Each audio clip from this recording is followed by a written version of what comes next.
Think about what you would have thought a game with Michigan State would be. Maybe not the prettiest game we've played, especially in comparison to our last game here at home against Northwestern. I'm really, really happy and pleased with our guys. We've literally had the bug, whatever it is, go through us. Our bye hit at the right time. Ty was sick at Purdue.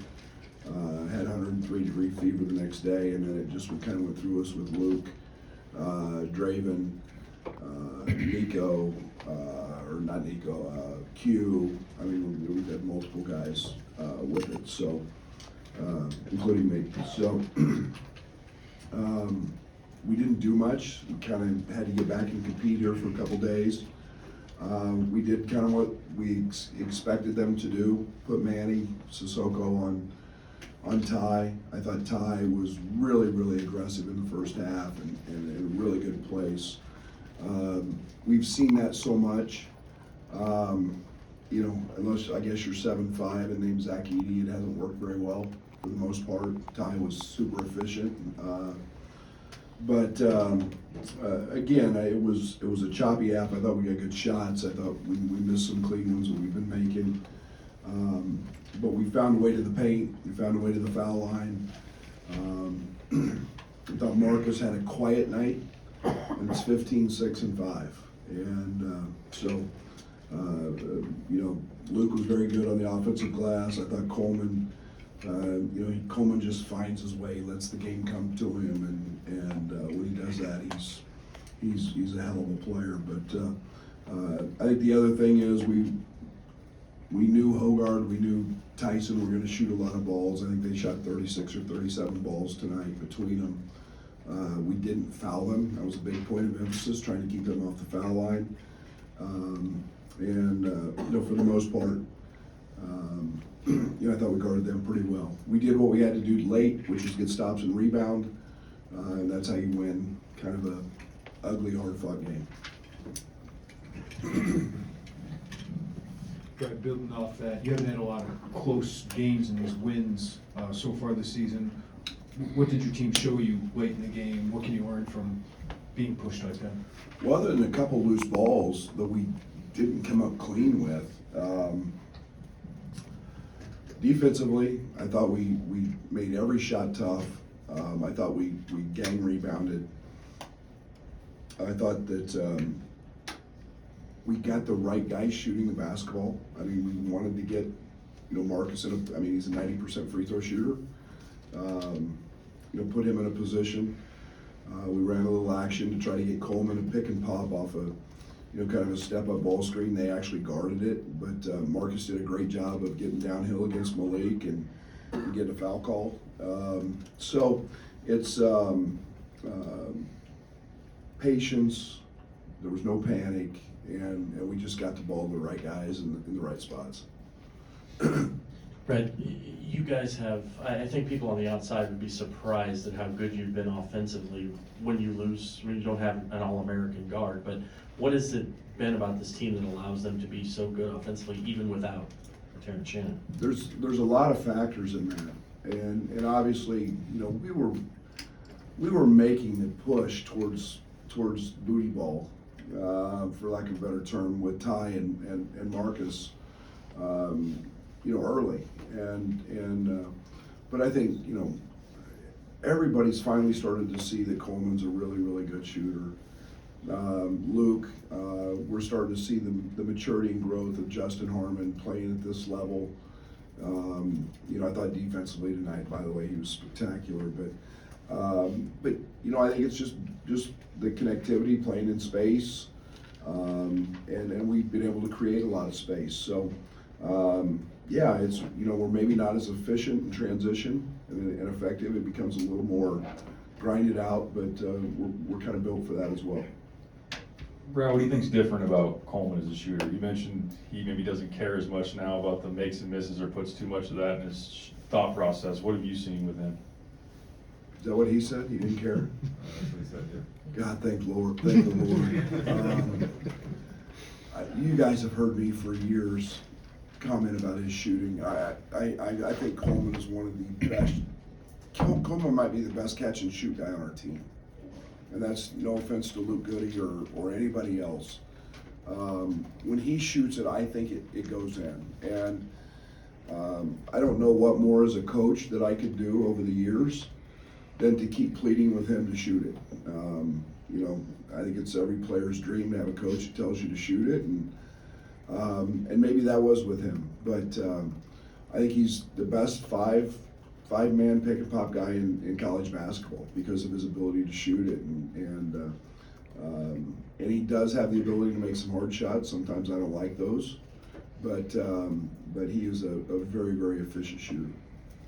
Brad, as Ty continues to get guarded this way, is there a big mental hurdle for him in that regard of a player can maybe say, why aren't they guarding me? Like, this is weird.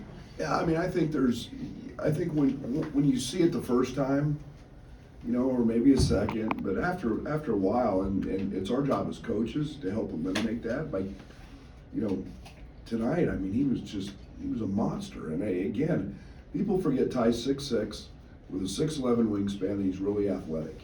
And he does a great job instinctively of cutting.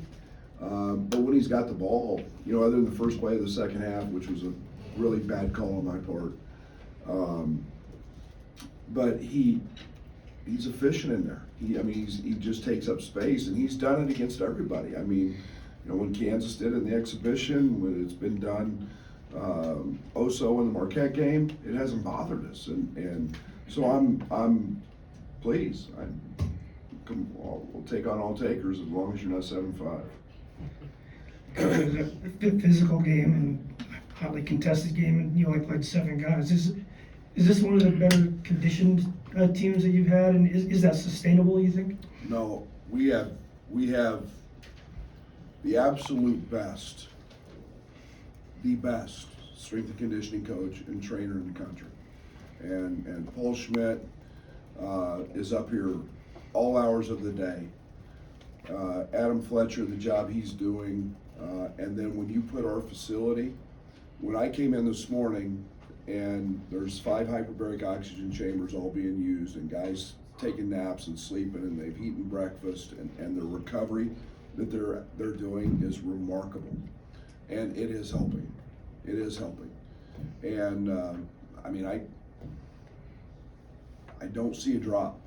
And Coleman's unique for a 5-man because Coleman can run all day. He never gets tired, and he's the 6'10", 6'11" version of Trent Frazier in that area.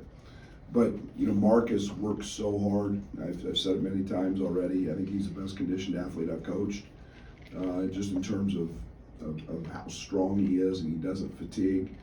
But yeah, it's we'll monitor and practice. But the job our people do, man, hats off, because they are absolutely phenomenal. So, Brad, there's obviously been a lot of talk about Quincy and how he's been stepping up and hitting the jump shots. Can you talk about the strides that he's been making defensively and how that's helping out the team? Yeah, it's funny because when Coach Boeheim was here tonight doing radio, and when I told him that he's becoming an elite defender, he laughed. He is an elite defender. He can guard multiple positions. We thought we had a great matchup tonight with him and Malik. Just in terms of physicality, both of them are older guys. Both of them are physically very strong. He's a 10 rebound a game guy. Every night we expect that. And, the bonus is that he makes shots and can drive it. And so we need him defensively, and we feel extremely comfortable when we 5-way switch or whatever we do. We 4-way as our base, and just feel great with him being able to guard multiple guys. Brett, Coleman said that guys didn't change their roles, like they just said stayed the same the last couple of weeks. Was that your message to them? What's been your message to them about their roles? We're really good. We're really good, and it's just really, it's okay. We found a way to play that's that works for us, and let's just get really good at it. And we got guys that fit those roles in terms of our ability to space and shoot it, and we've shown, I think going into tonight, we were 6th in KenPom in OER, and I think we just keep grinding there, and I think Jeff and Tyler have done a great job keeping us creative on that side as well. So, guys just fit in, and Coleman's the big key, because Coleman's a pick and pop 5 that everybody has to figure out what to do with. Brad, to build on that, what's that? I know you talk about the connectedness a lot, so maybe beyond that, like, what does that maturity to not try to go outside of who they are tell you about this team and maybe kind of where they're at right now? Right now, I think we're a really good basketball team, and I still think we have. I still believe in what those 3 freshmen can bring to us, and I know Nico's been out, but just his addition in practice, seeing him move. Amani was turning the corner. He's another pick and pop guy who can really shoot it, and he gives us tenacity, and he's 250 pounds and can rebound like crazy. And then, Draven is a guy that just keeps getting better and better every day. So I know our ceiling's really high, but I love what we're doing here. Brad, Coleman had 4 blocks, 2 steals, switched on to a bunch of different people. How dialed in is he at that end right now? It's pretty special. It's pretty good when you go to your 5-way switching plan and they're running their 5-man up. You set a ball screen and you're switching your 5-man onto the best guard in the league, and he's having success. And very few teams have that luxury. But what makes Coleman great isn't his foot speed or his vertical jump and any of that. It's his instinct, his ability to anticipate. His IQ is smart. He sees things a second before everybody else does, and that's pretty special. I think Luke's first 3 rebounds were all offensive rebounds, and a couple putbacks there too. Just Thank you guys. I appreciate you guys asking him about it yesterday and media. I mean, it's maybe you guys will do that more often, and maybe he'll continue to rebound basketball and not play 36 minutes now, not like he did at Purdue. I guess just to him to maybe accept the challenge that you gave him, I think, over the last 6 days, to put it politely, just what does that maybe say just about kind of his approach? He cares. Luke's about winning. And we got a locker room that enjoys winning, and Luke will be the first to tell you that I got to rebound better. I mean, he was mad at himself. He wants to win. That's who Luke Goody is. He is a winner with a capital W. And sure, I'm going to be that guy that's going to edge that along and make that more of a focal point, not just for him, but for everybody else. So, but Luke's a stud. He's a winner. It seemed like the game was kind of won at the free throw line. To what would you attribute the free throw differential? Is it just an indication of who the aggressor was in the game? Well, I mean, I think it's what we do every possession. I think we try to drive the ball every trip down the court. I haven't watched the film, but I thought we were doing a pretty good job of initiating contact, getting the ball there, and again, that's to our advantage when you get, especially with Marcus, and Ty's been shooting at a really high clip, and get multiple guys to the foul line and can shoot it. It's a strength of ours. You mentioned Nico was back at practice and Amani back specimens. Can you kind of give an update on their statuses? I have not talked to the doctors. Nico was in with them when I came up earlier tonight, right after the game. I hope we're moving in that direction with him. I think everything's a progress, a step.